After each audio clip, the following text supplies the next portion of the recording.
আপনারা জানেন যে গত 5ই জানুয়ারি নেজার থানা এলাকায় ইডি অর্থাৎ এনফোর্সমেন্ট ডিরেক্টরেটের একটা অভিযানের সময় ইডি আধিকারিকরা আক্রান্ত হন। সেই ঘটনায় ইডির ডেপুটি ডিরেক্টর তিনি একটি নির্দিষ্ট অভিযোগ দায়ের করেন নেজার থানায় এবং সেই অভিযোগের ভিত্তিতে নির্দিষ্ট ধারায় মামলা দায়ের করে তদন্ত শুরু হয়।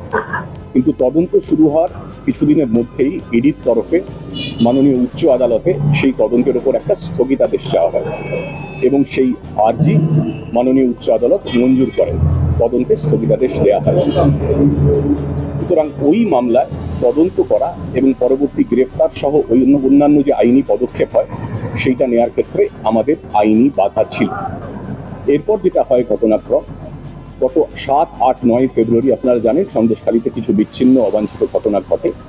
সেই ঘটনা ঘটার পর থেকে এখন পর্যন্ত শেখ শাহজাহানের বিরুদ্ধে, যিনি ওই ইডির আধিকারিকদের আক্রান্ত হওয়ার ঘটনায় মূল অভিযুক্ত ছিলেন, যে মামলায় তদন্তে স্থগিতাদেশ দেওয়া হয়েছে সেই মামলা ছাড়াও আরও বেশ কিছু মামলা, একাধিক মামলা ফেব্রুয়ারি মাসে অভিযোগ জমা পড়ে, নির্দিষ্ট ধারায় মামলা শুরু হয়। কিন্তু এই মামলাগুলি, যে 8ই ফেব্রুয়ারির পর যে মামলাগুলি দায়ের করা হয়েছে যেখানে শেখ শাহজাহানের নাম এসেছে অভিযুক্ত হিসেবে, সেগুলো প্রত্যেকটাই 2 থেকে 3 বছর আগের ঘটা কিছু ঘটনার ভিত্তিতে অভিযোগ দায়ের করা হয়েছে। প্রত্যেকটি আপনারা নিশ্চয়ই জানেন এবং নিশ্চয়ই মানবেন, 2-3 বছর আগে যে ঘটনা ঘটে সেই ঘটনার ভিত্তিতে যে অভিযোগ দায়ের করা হয় তার প্রত্যেকটা তদন্ত শুরু হয়েছে।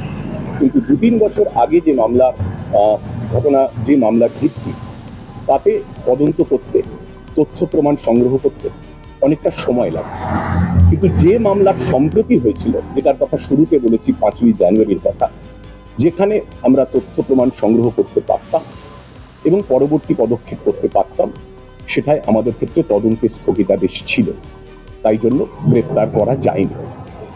অথচ সংবাদ মাধ্যমে, আপনাদের চ্যানেলে এবং আরও বিভিন্ন মহল থেকে এটা লাগাতার বলা হয়েছে যে পুলিশ ইচ্ছাকৃতভাবে শেখ শাহজাহানকে গ্রেফতার করছে না। আমি বলতে চাই স্পষ্ট করে, এটা ঠিক নয়, এটা ভুল, এটা অপপ্রচার। আমাদের আইনি বাধ্যবাধকতা ছিল, যেটা স্পষ্ট করে দিয়েছি। দিন 2 আগে যখন মাননীয় উচ্চ আদালতের তরফে স্পষ্ট করে বলে দেওয়া হয় যে গ্রেফতারির উপরে কোনো ধরনের বিধিনিষেধ নেই, তারপর আমরা জোর কদমে তল্লাশি শুরু করি এবং গত রাতে মিনাখা থানার বামনপুকুর অঞ্চল থেকে শেখ শাহজাহানকে আমরা গ্রেফতার করেছি। দেখুন, শেখ শাহজাহান গ্রেফতার হয়েছে, রাজ্য পুলিশের পদক্ষেপকে আমরা স্বাগত জানাচ্ছি।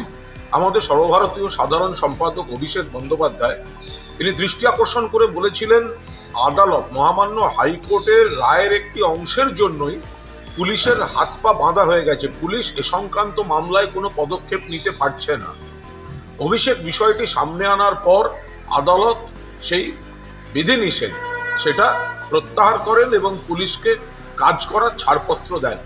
পুলিশ প্রশাসনের প্রতি আমাদের পূর্ণ আস্থা ছিল, ফলে আমরা আশা প্রকাশ করেছিলাম আত্মবিশ্বাসের সঙ্গে যে দ্রুততম গতিতে এই শাহজাহান গ্রেফতার হবে, সেটাই হয়েছে। এবার পুলিশ তো তার কর্তব্য করলো, এবার সিবিআই নারদায় এফআইআর নেমড শুভেন্দু অধিকারীকে গ্রেফতার করুক।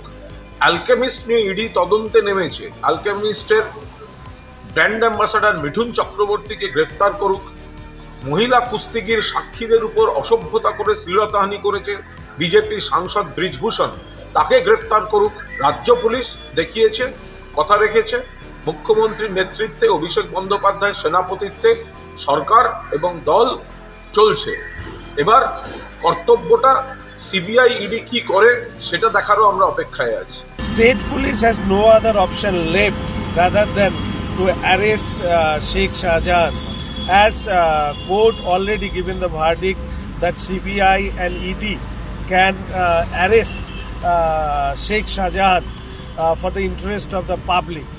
So to keep the Sheikh Shahjahan in their safe custody, the state police already arrested him, and we hope that the truth of Sandeshkhali will come out through different kind of agency as well as the court intervention. And the party of the scoundrels, criminals, Trinamool Congress will face the consequences, as all we know that the people of Sandeshkhali as well as the West Bengal, the spontaneous protest against the Trinamool Congress is becoming the talk of the day or talk of the town, and they have to pay a big loss in near future for their misconducts of state governance as well.